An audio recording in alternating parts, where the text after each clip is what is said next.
Всем привет и добро пожаловать на мой канал! Сегодня мы приготовим полезный и, главное, вкусный десерт – запеченные яблоки. Ну что ж, давайте начнем готовить. Для начала подготовим наши яблоки. Срезаем верхушку у каждого яблока и удаляем сердцевину.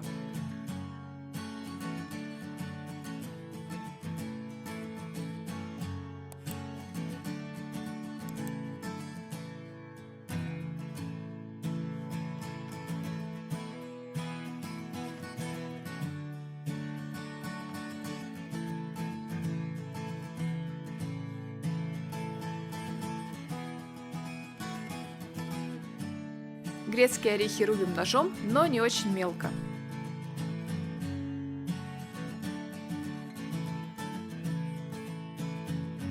Теперь каждое яблоко посыпаем корицей.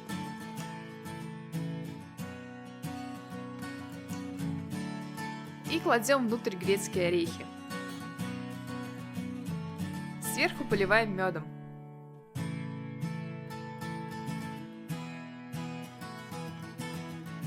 Затем на каждое яблоко сверху выкладываем кусочек сливочного масла и накрываем верхушкой.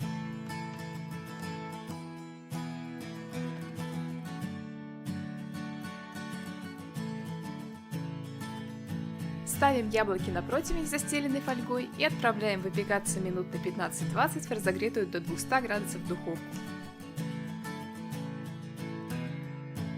Готовые яблоки можно подавать с мороженым или взбитыми сливками, или же просто полить сверху медом. Попробуйте приготовить такие запеченные яблоки и пишите в комментариях, что у вас получилось. Не забудьте подписаться на мой канал, чтобы не пропустить новые видео. Спасибо за просмотр и скоро увидимся!